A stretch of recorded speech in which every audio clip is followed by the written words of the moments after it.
Momentum equals mass times velocity, right? So if you increase velocity, right, keeping mass constant, then you start to get greater momentum. Mm-hmm. Are there ways in which you can increase velocity? Yes, you can increase velocity of sales, right?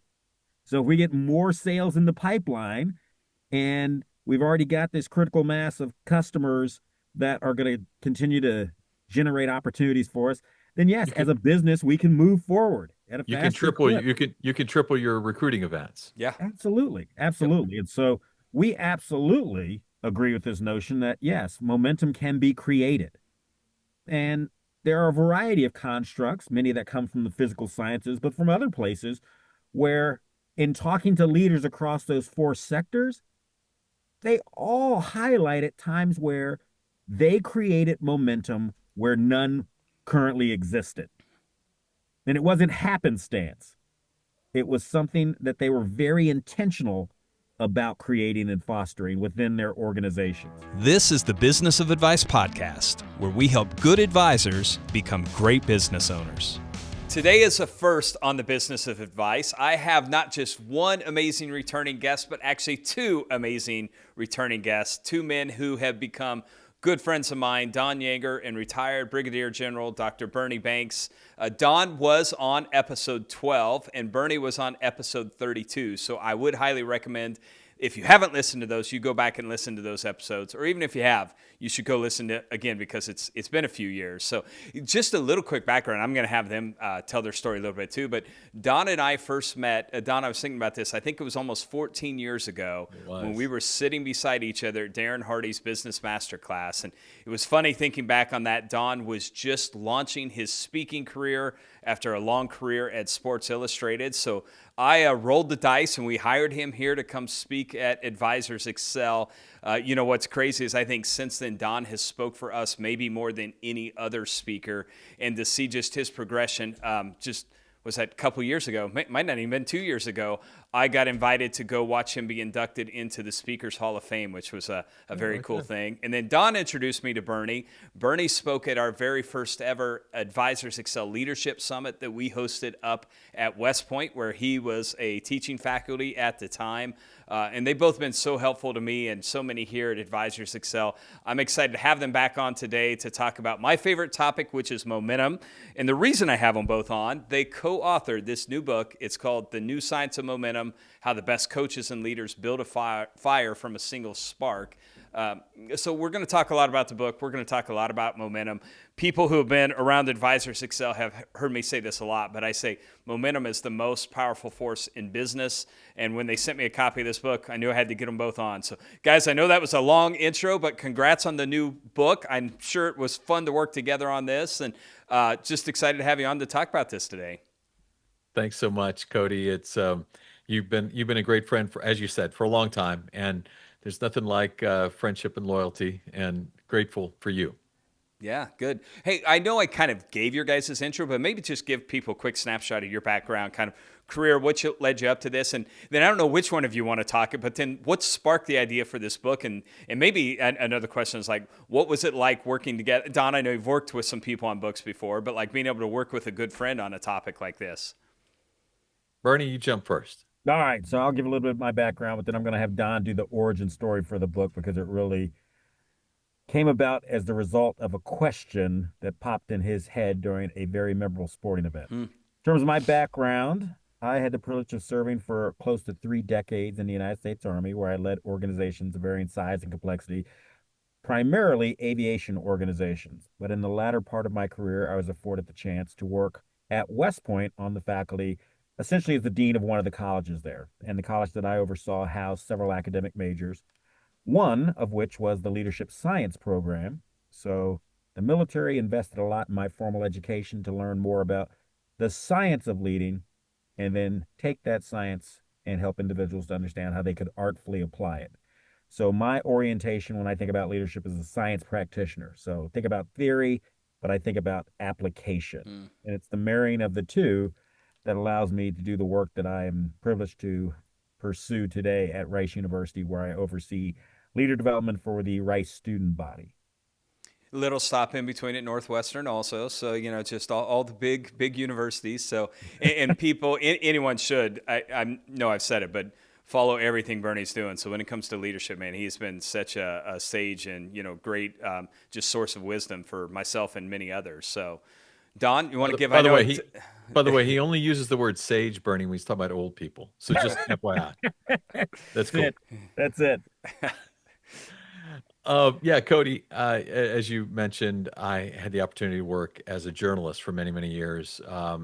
The last 12 of them in actual print journalism as the associate editor of Sports Illustrated. There, I had the opportunity to work with a lot of extraordinary winners. I began writing books. This book is actually my 42nd book. Holy moly. Crazy. Yeah. Been lucky enough that 12 of them have become New York Times bestsellers. As my 16-year-old son says, that means I have 30 losers. But the origin story of this book, as Bernie said, kind of dates back to a Super Bowl that many people might remember. It was the New Orleans Saints, excuse me, the Atlanta Falcons against the New England Patriots. And in that game, some might remember that Atlanta raced out to a big lead, and by the late part of the third quarter, they were ahead 28-3. The odds, on the ESPN odds, had 99.4% chance that Atlanta was going to win the game. And at that stage, most of America turned the game off, right? Or were not paying attention to it, just watching for commercials. And but I was riveted to it because I wanted to know, did New England have a comeback in them? And amazingly, you started to watch it happen. And as the game went on, there was a touchdown, missed extra point, field goal. Next thing you know, they're only down by 16. They score a touchdown, score 2 points. The defense kept doing incredible things. They tie the game and they win in overtime. And at the end of the game, Joe Buck, the announcer for the game, actually had this great line. He said, New England has rewritten the word momentum tonight. And I came in the next morning. That sentence stuck with me all night long. Came in the next morning, opened up the whiteboard in my office, brought in the creative team that we have working here, and just wrote the words, how does a moment turn into momentum? How did what happened last night occur? Can momentum actually be manipulated?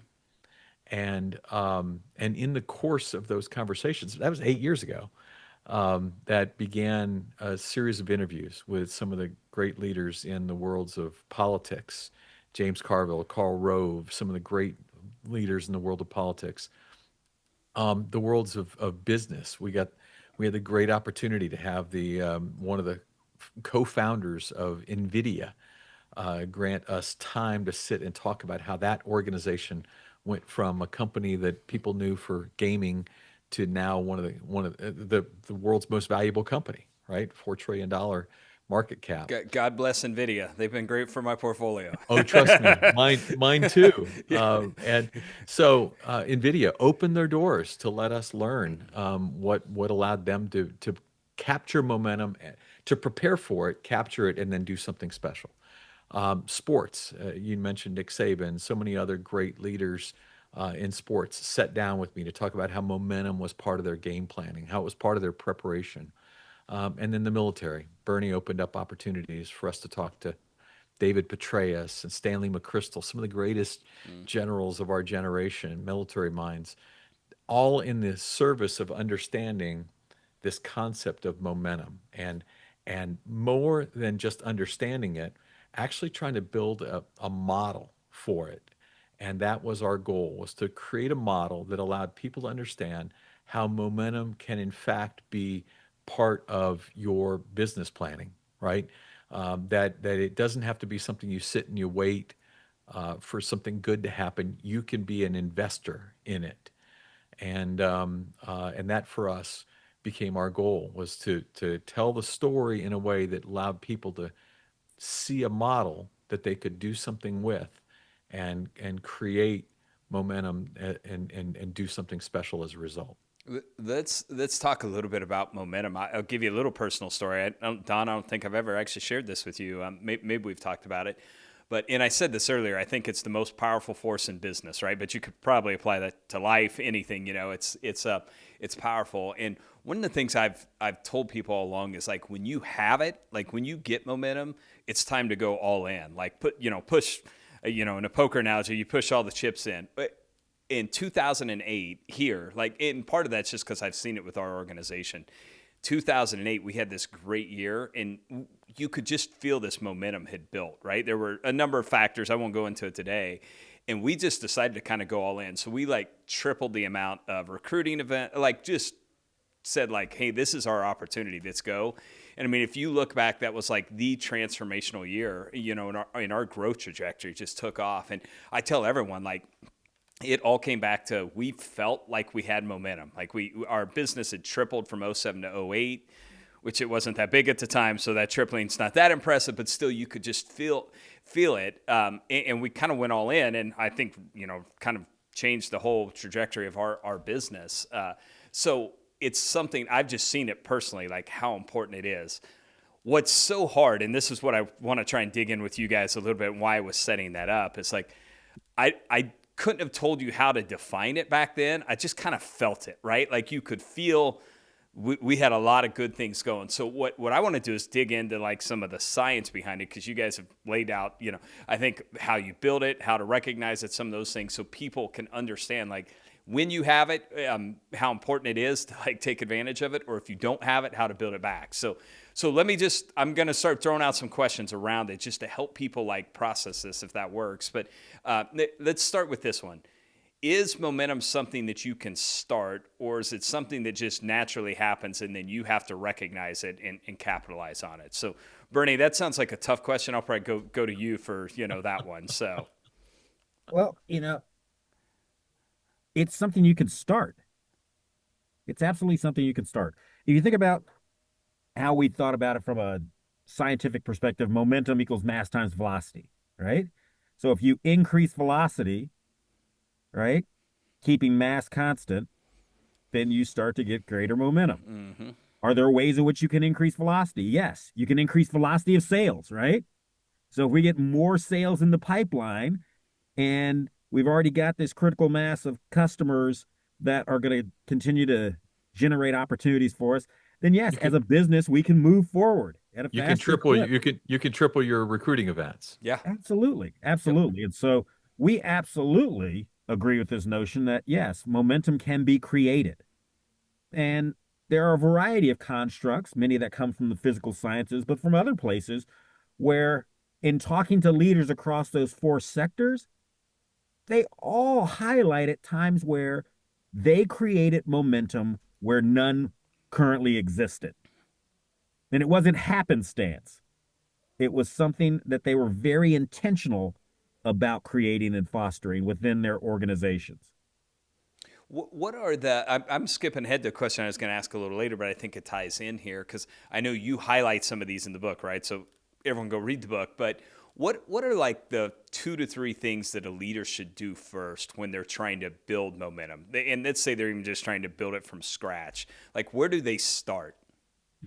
Well, I think a really good place to start is acknowledging your current environment, right? You have to and acknowledging it with honesty, right? Not spin, but honesty. What are we up against? What is the current condition? What are the headwinds? What are the tailwinds? What are the things we can do?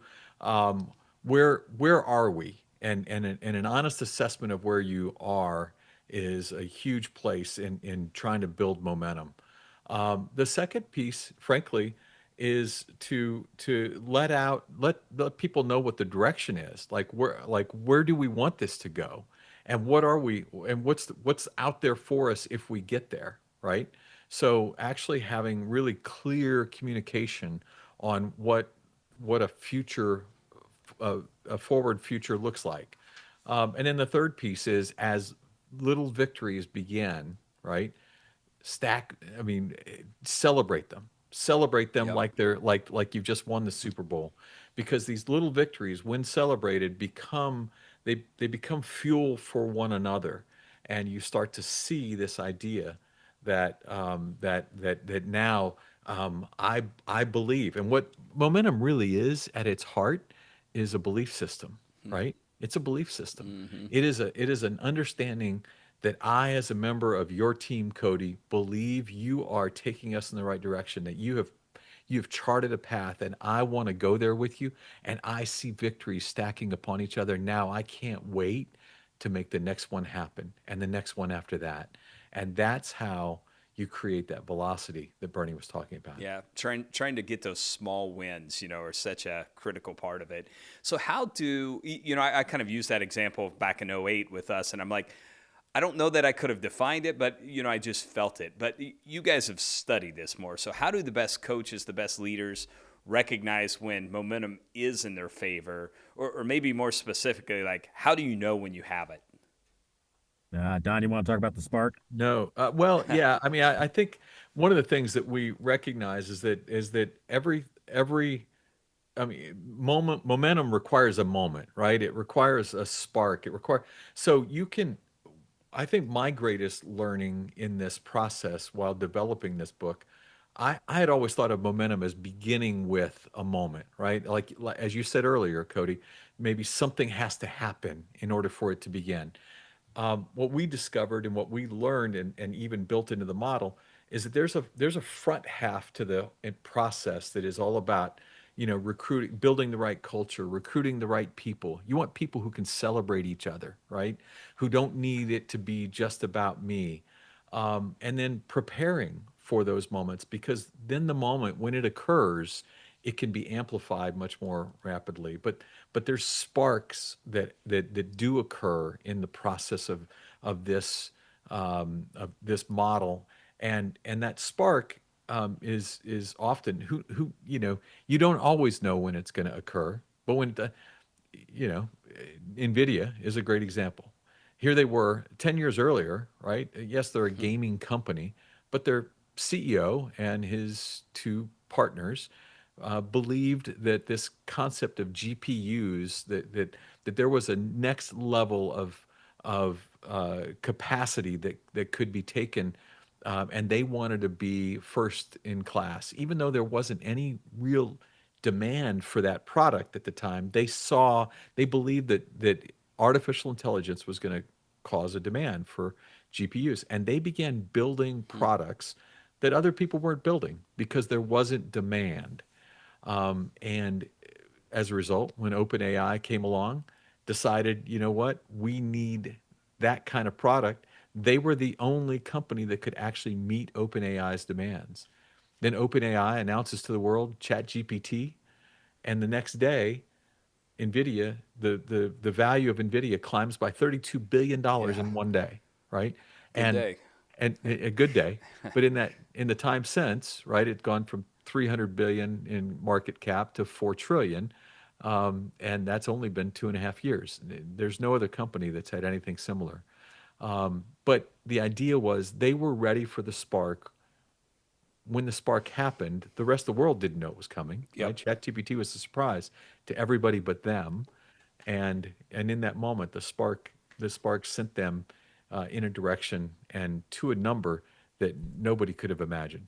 Well, and that's what I loved about what you guys did, and that's a great. The NVIDIA is a good example of that, right? I don't know that they'll see this real well, but you have like on page 34, it's the actual model of like how do you build momentum, right? And I think one of the things that is probably not talked about much is like you do have to lay some groundwork, right? So there's got to be that preparation and groundwork and a foundation built to then capture that momentum when it comes. So important to do that work in advance. So when you do see it or you do feel it, like you can actually then capitalize on it.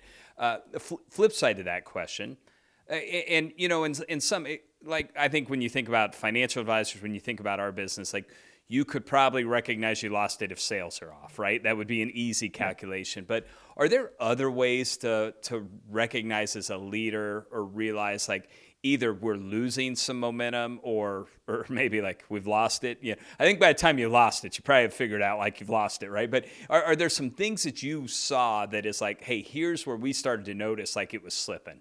Yeah, a great example. Don talked about momentum really as a mindset. And there are countless times where you start to physically observe a shift in people's mindset and belief. You start to see when people come off the field in a sporting event, their heads are down, their Mm, shoulders are slumped, and you can just tell by their body language that they are not confident in their chance of, prevailing or whatever else. Same thing's true in the military when you're engaged in certain activities. Same thing's true in politics, where you see individuals giving talks and their talks are no longer inspired and they're just kind of, the They're end spitting is it out. near, name your thing. And so, this notion of belief, it shows up in countless mhm. ways. And I'm sure that you have stories of where you've seen teams that are killing it and teams that feel as if they're just getting killed. Yep. And, and so belief manifests itself through engagement, belief manifests itself through excitement, belief manifests itself in a whole series of ways. But it's such a powerful force, belief and mindset. And so if we go back to, you've got a front half to the model, and then you've got the rear half of the model that comes after the spark.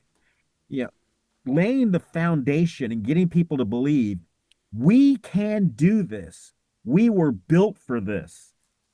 We will create the opportunity that allows us to achieve our desired aim, whatever that is. It's kind of the difference between hope and intention. These leaders had the intent of creating the momentum that would allow them to achieve a desired outcome. They didn't hope they stumbled onto something. And that's a huge difference. This notion of hoping versus intending. These folks were intentional about creating momentum. And that's what the model allows people to learn. How can they be intentional about creating the momentum that will allow their organizations to be more successful going forward? I think one of the things you guys talk about in that second half of the model, and maybe just have you hit on this and try and think of it from like a business perspective, right? It's that leader communication around it, right? As you've got it, as it's going, just how important, like any best practices you saw, like I'll say in the business world of like what and how you communicate that and what's really important in that messaging. I think Bernie hit on a great one right there, which is, so now the moment has occurred, right? And that's when you say to your team, "Hey, remember all that work we did to be ready for this? This is ours. This It's is our here. moment. This is yeah. Now let's double down to your description, Cody. Let's do more, right? Let's not take our foot off the pedal, because now we are moving in the right direction." And I think that's a beauty of this discussion, is that our real goal is that leaders coming out of listening to something like this will understand when it's yours, that's not the time to relax, Yeah, right? yeah. And human nature says things are good, things are moving. I think I might be able to go to Hawaii for a couple of weeks. And in fact, that's the absolute worst thing to be doing in those moments, is you got to be looking ahead and saying, what can I do today to capitalize on what happened to us yesterday? Yeah, I And would add and to that, make it clear, make it concise, repeat your themes routinely, but ground them in objective fact. What we saw were that individuals were able to point to objective things and say, this validates something that we've been preaching the importance of Mm, as part of that preparation phase. All right. So when we talked to David Petraeus and he talked about his efforts in Iraq, and he said, I couldn't go in there and just try to create a false narrative. I had to be able to show people here are the demonstrative things that we are doing that support the strategy we're intent on enacting. And so going back to those small wins, the stackables, highlighting those things that nobody could refute. Like this is not just me making up something. mm. This is something that's objective. And when your team can hang on to those objective things that are data driven, things that are, directly observable, and then you tie that into the framework that you've been promoting the importance of, now your communications can be crisp. They can be rooted in a message that supports a narrative that you were intent on promoting, and it kind of comes self-reinforcing. But you've seen countless people that have tried to falsely assert they have momentum, but none of the facts actually support the statements they're making. And And over as a time, result, that they ends lose up eroding credibility. belief. Right. They lose credibility. The- Cody, one thing I'd love to share with you real quick is we also went into the field and did polling, did some polling research of, and there were a couple of things that stand out, especially to business leaders, in my opinion. Number one, 90%, 90+% of everybody we asked believed in momentum, but less than a quarter of them who worked in the business world had ever heard it discussed in their company. hmm, So they believe in it, but they don't talk about it, that's right? crazy. Yeah. And and 75% of those we talked to, when asked if you were to sense that your company had lost momentum, that an opponent, a competitor had it and you no longer had it, would you be more or less likely to stay in your current role? 75% of them said they'd leave. So if you as a business leader are thinking this is a nice to have, a good fun conversation, we can talk about it over a beer and a football game. Understand that this is real, and there's money in this discussion, right? We want to be aggressors. We want to be in pursuit of, and we want the team to believe that we're a special place to be because we're chasing something, and we want them to see that the chase is real. That's really good. I mean, and I think really, really critical. And you guys said a couple things there that I just want to repeat. Like when you have it's not the time to relax, right? That's the time to actually step it up because it just what it will build so quick is so powerful. But then a second thing that idea of you didn't necessarily say like being authentic, but sometimes you hear this idea, and even when you think about trying to manufacture momentum, there could be at least this perception of like fake it till you make it a little bit, right? You're just trying to get people excited, energized. But what I heard there is that's probably a bad idea, right? That it has to be rooted. I mean, it's probably more important to even find little small things you can build around that are factual that you can show them they're getting the win versus like faking it. Is that a good way to say what you said, Bernie? Absolutely. Absolutely. Smart people will quickly root out falsehoods, right? Now, it's one thing to be, draconian and droll and everything else. You're like, oh, here's the facts, and like they all suck, Yeah. right? So there is this element of optimism, but it has to be paired with realism. Both are required, Right. right? We can do this.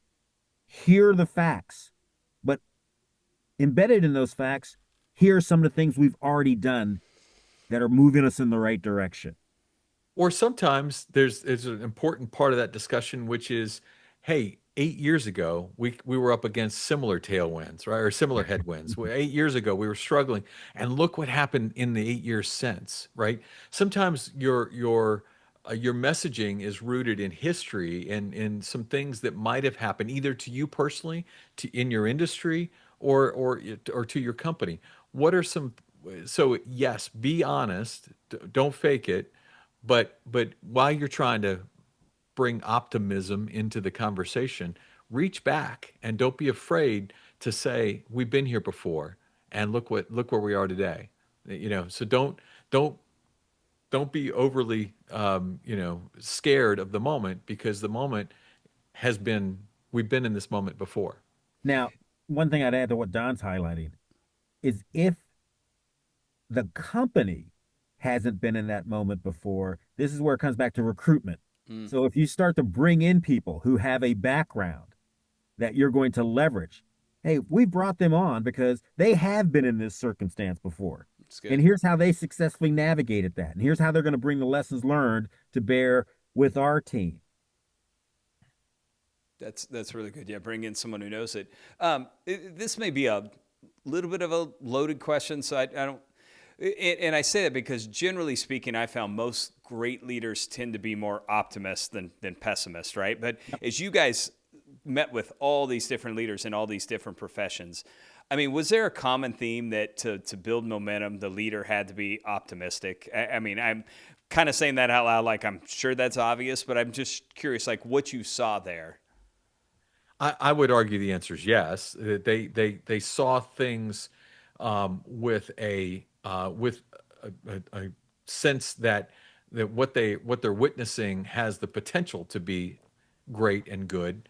as opposed to, constantly seeing things with the, through dark colored glasses. I think they believed but they also believed that it wasn't just about the moment. They also believed it was about the mission, that they were mission driven. The best leaders are always mission driven, and they believe in that mission. And if they believe in the mission, they want to try to see it in a way, to see situations in a way that can positively work into the value of the mission, without being dishonest. But they'll want to see this and say, you know what?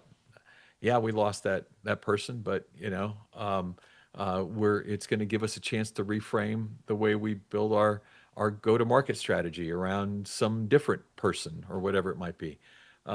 Bernie, do you have a sense of that? Yeah, and this is one of the places where, taking a look at the science can be helpful.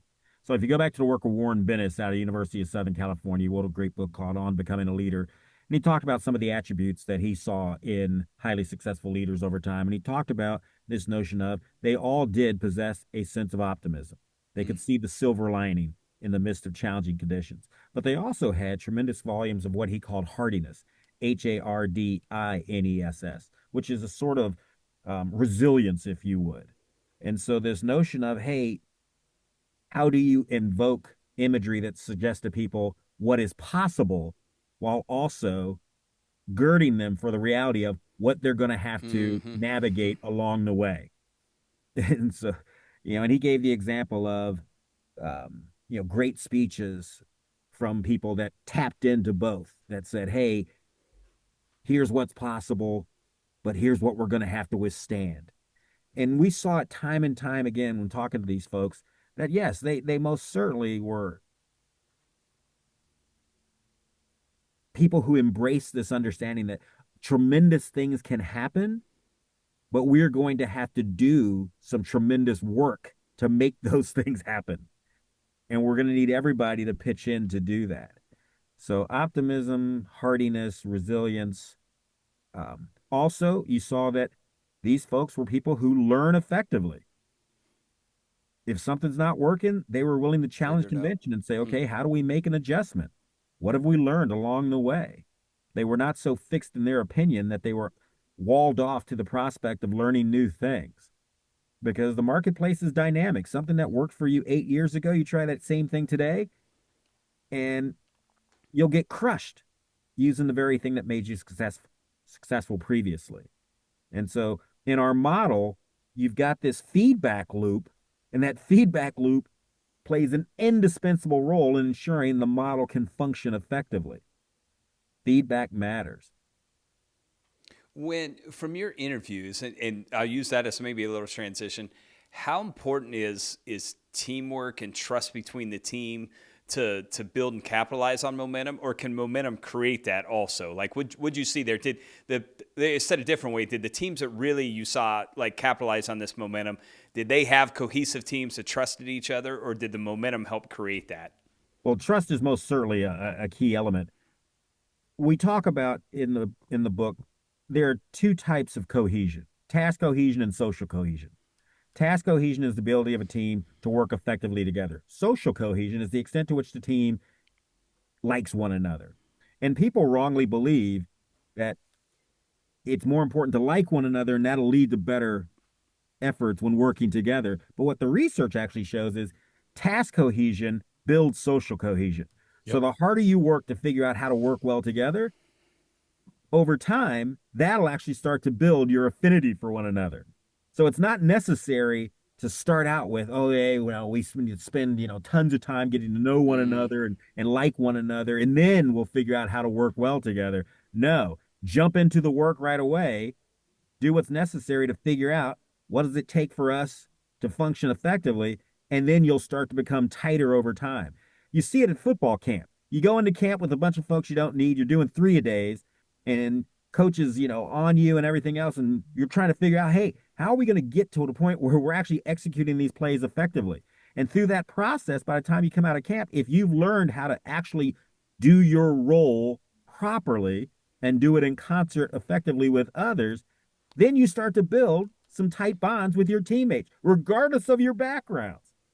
And the same thing's true in business, same thing's true in the military. We take people from every Hmm. conceivable background in the military that on paper have nothing in common with one another, but then we put them through tough training, realistic training, where they can't succeed without working in concert with the other party.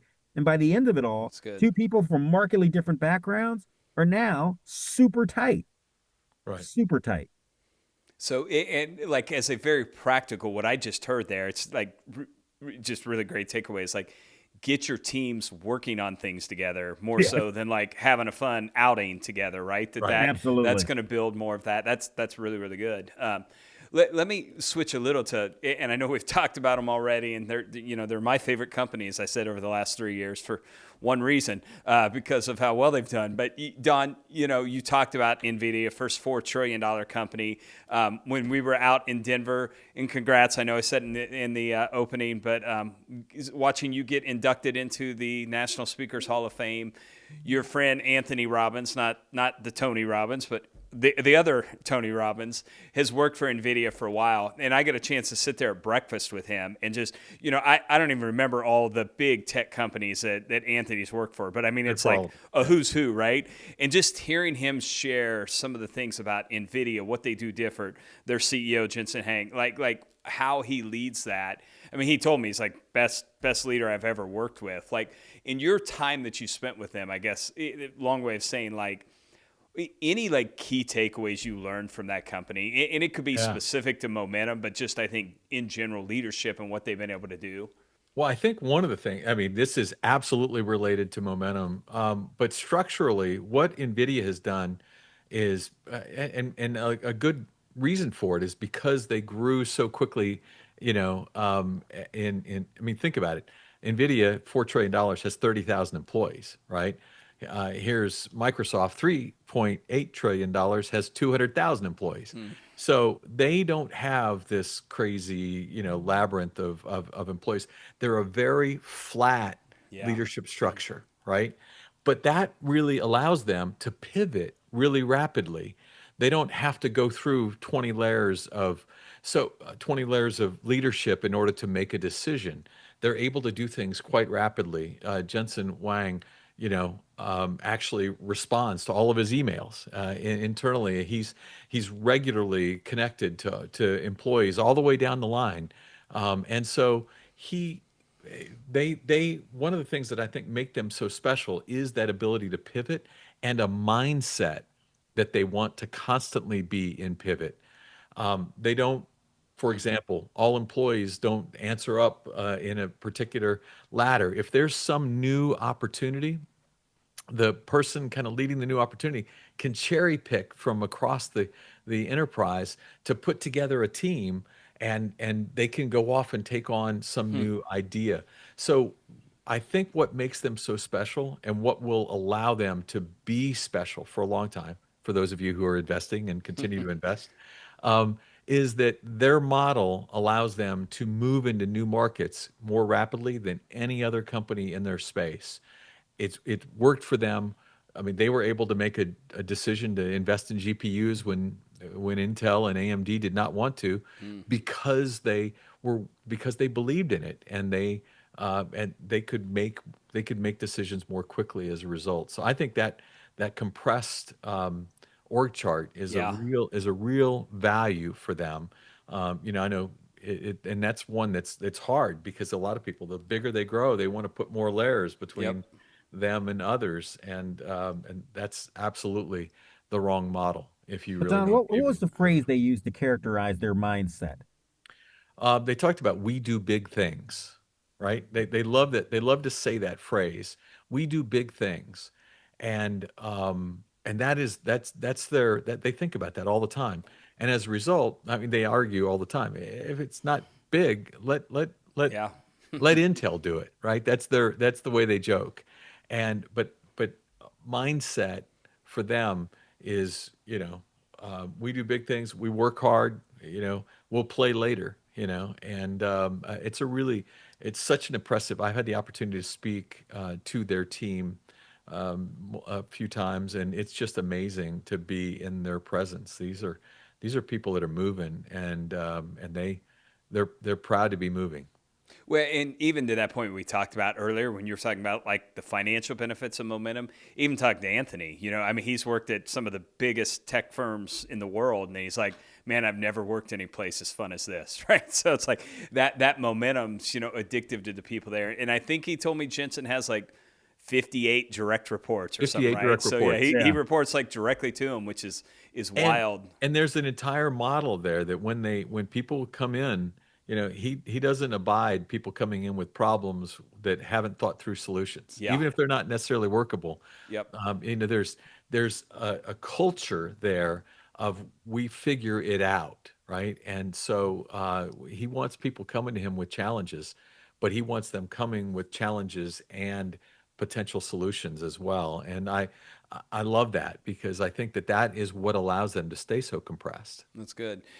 Compliance would like me to add that nothing that we've said in here should be construed as investment advice. So you should always consult your investment advisor. So the next question I have this is maybe one for both of you to answer. So as you think back on all these interviews that you did for the book, right, across sports, business, politics, was there for each of you, do you have like a favorite team or company or story around momentum, like someone that really turned it in their favor, like one that sticks out to you or was your favorite? Go ahead, Bernie. Yeah,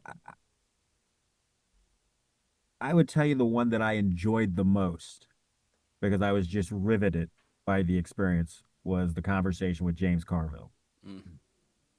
He gave He us invited us to his house, which a was cool. master class on American politics. Huh.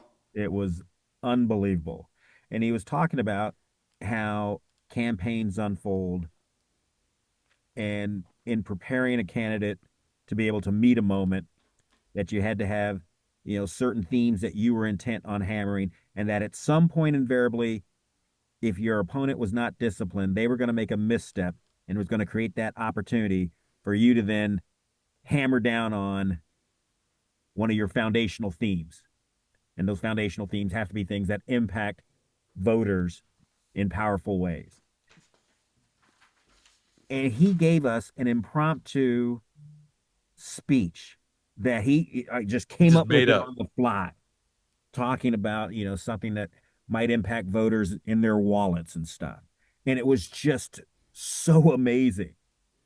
And he has an encyclopedic knowledge of the political landscape. And so I was just so struck by his intellect, how genuine he was. I mean, we're sitting in his living room. His wife, Mary Matlin's back there having her hair done. They're getting ready to go on vacation.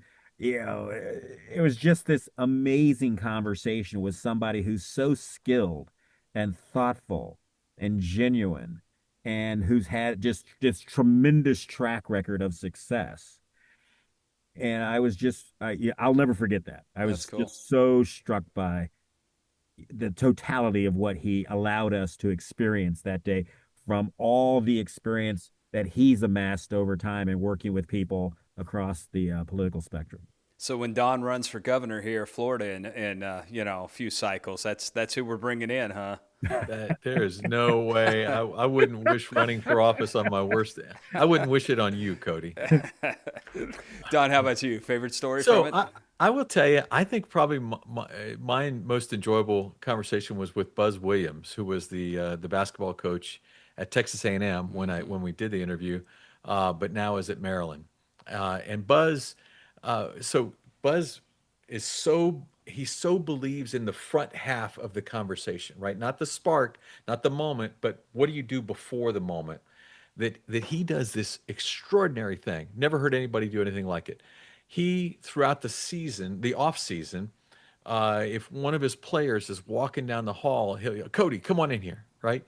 And he'll have a laptop keyed up to about a 6 to 8 minute portion of an athletic contest, and it won't be necessarily basketball. Could be baseball, could be soccer, could be whatever. He'll play that 6 to 8 minutes, and the player does not know when he's going to stop it. But when he does, he asks them to give him time, score, momentum, TSM. So how much time is left? what is the score at the very moment that I stop it, right? And he turns it off. So they have to be constantly aware. And then momentum, and you have to explain why you believe one side has momentum over the other. And often it's related to what you said earlier. It's about body language, it's about the way you see people carrying themselves. Time, score, momentum. And he makes them explain it to him. The reason he does that is he wants his players to constantly be in the moment in whatever they're watching, especially if it's a game they're playing, to know here's Oh, what's here it happening comes. in this moment. Here's what we have to do to be ready. Time, score, momentum. And he shared with us that there are moments in games, key games for him, where they're down in key situations. His five best players may not be on the court, but the five players who understand TSM are. The five players, so they're not jacking up a shot with 15 seconds left on the clock when they need to be holding the ball for the next 13 seconds. He wants them to be fully aware of and in the moment so that they can be the best practitioners of momentum. And I loved his thought process and the way he teaches it. And momentum is so important to him that he makes it his it is his off-season preparation program. And he argues that studying the mind and being ready for momentum is every bit important as being in the gym or being in the weight room. That's cool. That's a good story. I'll use that sports analogy, right? Because I would say in sports, and as you know, my daughter plays pretty competitive volleyball, and I will argue there's not a sport where momentum's a bigger deal than volleyball. It's just, it's wild. So, coaches, or I'll use the word leaders in sports, to try and stop momentum, they can call timeout, right? You call timeouts, you try and stop the other team's momentum. But are there actions that you saw leaders do or that you uncovered that leaders may do that unknowingly stop their team's momentum? Like, if you have it, what do you not want to do as a leader is maybe a better way to say that. Go ahead, Bernie. Let me think about that one. So, in terms of things that leaders can do that would actually screw up the moment, is that what you're Yep, saying? exactly. Yep. I think one is expressing overconfidence, right? When you start to, believe your own press, you believe that we've seen countless teams that get seduced into mediocrity because they're like, what could possibly go wrong? What could possibly go We're up wrong? 28-3. What could Yeah. go wrong? Absolutely, right? Yep. So losing sight of, no, we've got to stay vigilant at all times. We have to continue to honor the process. If you talk to Saban's always about the process. Every rep, it's don't go forward in time. What are we doing at this moment in time? And so you see countless leaders that want to skip ahead, and skipping ahead, what leads to them being dead and killing the momentum. I think that was one of the biggest ones. You got to get the state and present in Saban the gave moment. me Saban gave me a great example when he and I were talking about it. There was a national championship game a few years ago where they're playing against Alabama, or excuse me, they're playing against Notre Dame, and in the game late in the fourth quarter, I mean the game, for all intents and purposes, is won. Alabama has got it in the bag, but he had an offensive lineman who I jumped remember off. that. Do Yep. you remember that? I do. Offensive lineman who Yep. jumped off sides, and the quarterback got in the offensive lineman's face and was just all over him. And people are like, why would you do that? Like, because the quarterback was acting as he knew Nick Saban would when they got to the sideline, which is, hey, by the way, the second you take your foot off the gas pedal, their foot gets to take control. And all we have to do is keep making these silly mistakes. The mistakes we don't make the rest of the game, and suddenly 28-3 happens, right? Yeah, that's good. That overconfidence, a great one. I was wondering how you all would answer that. And I talk volleyball. We're recording this a few weeks after my daughter's playing in nationals. We're down in Dallas, and literally I watched it. We were playing the number one seed on the second day, number one overall seed in the tournament, and we just smoked them the first game. Play great, 25-17.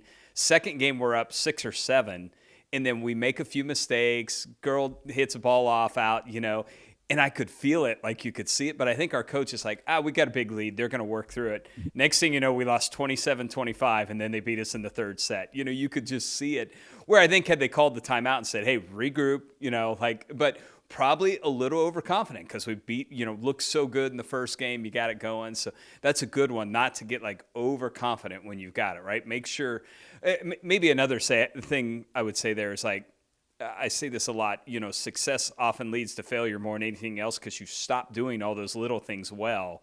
Yeah. And in that, like, make sure you don't stop doing those things that have built the momentum and keep it going. So that's good. If you go back to one of Don's earlier books, there's a phrase in there that I've always been struck by, and he says, the best teams do common things uncommonly well. Right? The basics are the basics for a reason. And when people stop honoring the basics, that's another one that's a momentum killer. Yep. That's good. Okay, one final question, and I am going to ask the lightning round questions, even though you guys have answered them before. I want to see what's changed over the last few years. But just so this looked at multiple sectors. You looked at sports, business, politics, military. What was universal across all those when it comes to momentum? Any like few things that were just universal across all those sectors? The importance of leadership. Yep. It's a good one. Yeah. I mean, it's, yes, momentum can generate from the bottom up. Yes, momentum can happen because something occurs and we all get fired up about it. But the sustainability of momentum, and that's really what our goal was, right? It wasn't how do you create momentum, it's how do you build it, right? How do you turn this spark into a raging fire? And it's really about leadership. It's kind of funny how everything tends to come back to that. So I think I actually heard you say on one of the interviews that you guys were doing when I was listening about the book is our buddy John Maxwell says everything rises and falls on leadership, right? So it all kind of comes back to that. Okay, lightning round. So these are quick answers. We'll have to go back and compare them to how you answered them last time. And I used to ask this when you guys were both on, we were kind of coming off of COVID, right? And I said COVID made people rethink maybe things they knew about leadership or new lessons they learned. But is there anything, I'll ask it a different way, like anything in the last 12 months or maybe since you really have gotten to work on this book about leadership that is like a new lesson you've learned or something that's changed your perspective? Well, I think I'll go ahead and tackle that one. So, changed my perspective only in terms of understanding to a greater extent how people have sought to lead in different contexts. Reinforced my perspective on the importance of effective leadership. Once again, when we went into this, we weren't necessarily thinking about it as a leadership exploration so much as it was around, well, what does it take for teams to perform well and to create opportunity? And it just reinforced this understanding that everything does rise and fall based on the quality of leadership and that leadership matters.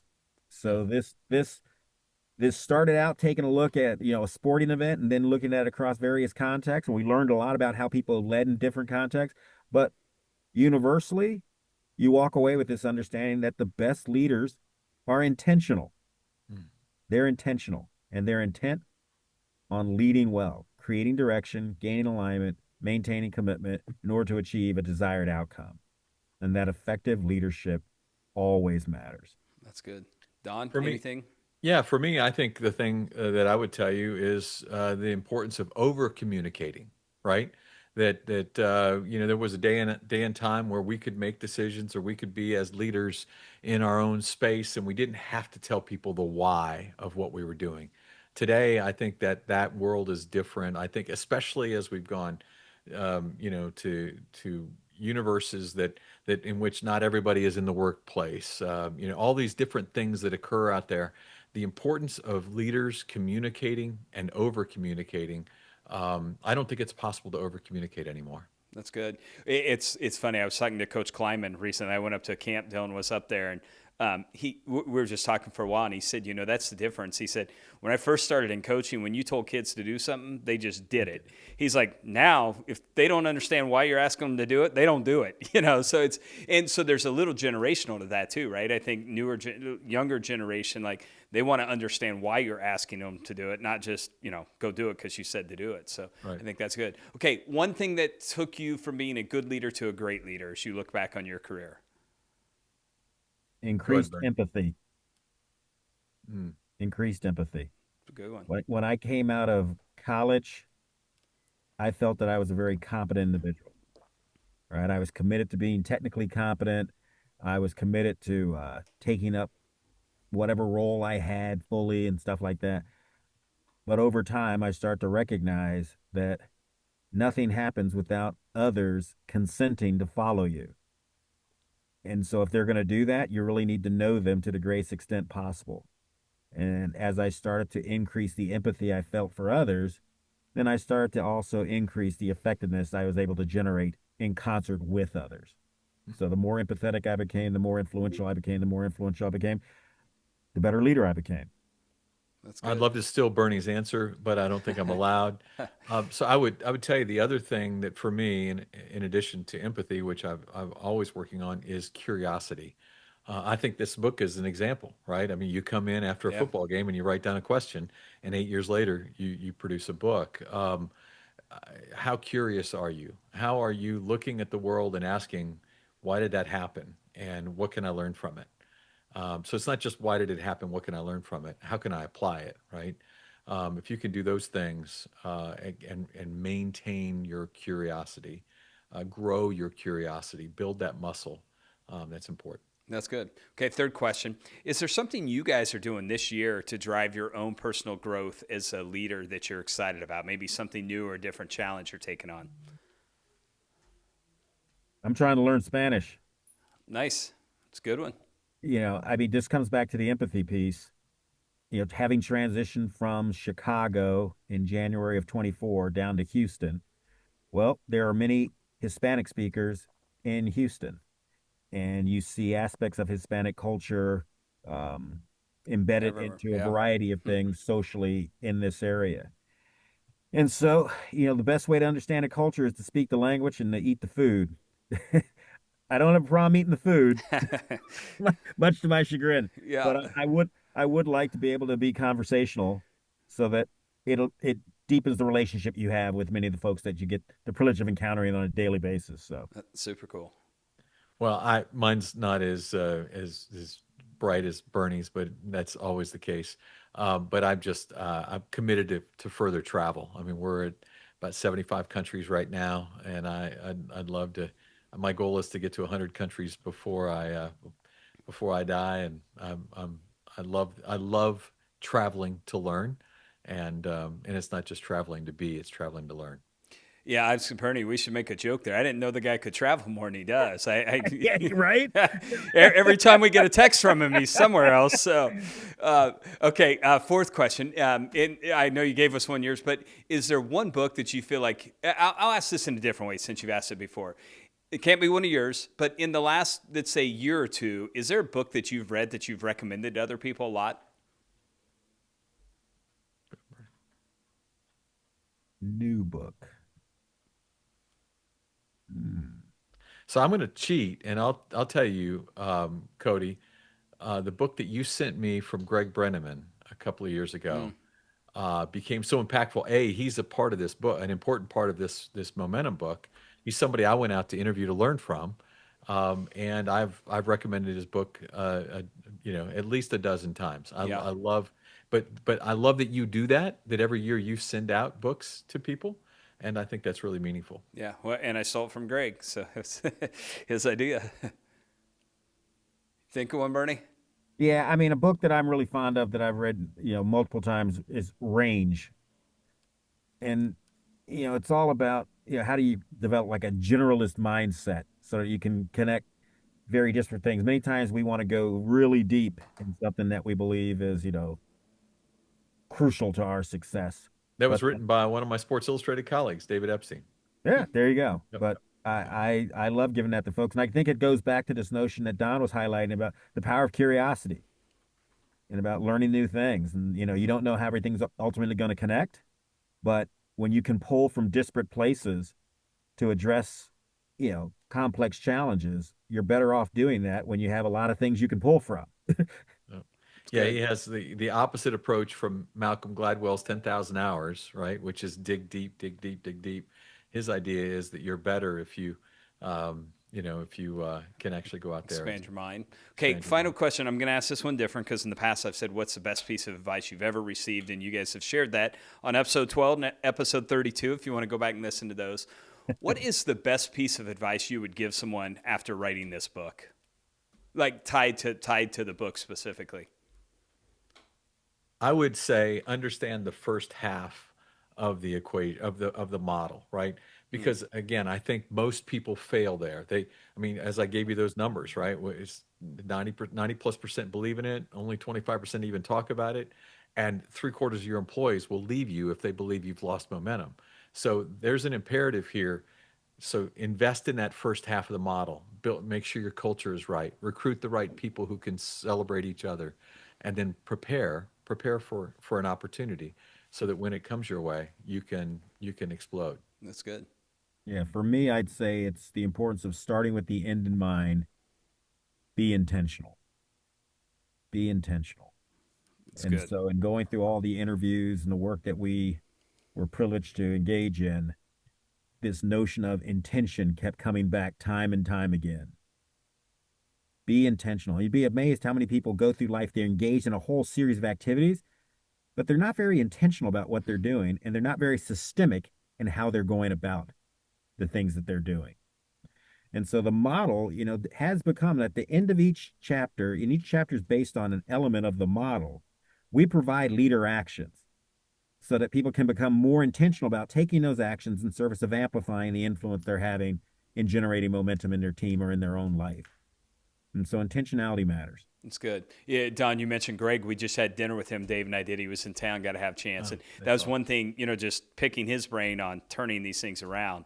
I mean, intentionality was so front and center for everything. He knew and was very intentional in what and how he was doing it. So that's a great advice there at the end. Gentlemen, Don, Bernie, thank you again for coming back on. Congrats on the book. I know it had to be fun working together on this. Just if people want to follow along, see the things you're doing, what are the best ways for them to kind of follow all the great work that you guys are doing?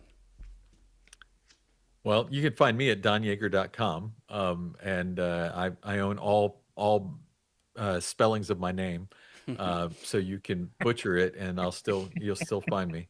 But yeah, and as Bernie and I like to say, you can find this book at any place good books are sold. There you go. And I'm easiest to find just on LinkedIn. So Yeah, you'll also see a lot of my activities posted by the Doerr Institute for New Leaders at Rice University. We have a pretty active social media presence. awesome. Guys, I appreciate it. The book, The New Science of Momentum, go pick it up. You're gonna love it. So, and I don't say that about all Don's books. I like to actually give him a hard time. So that's how you know. No, I'm kidding. He does an incredible job. So, hey, as I say all the time, remember our world needs great leaders today more than ever. So let's go be great, gentlemen. Thank you.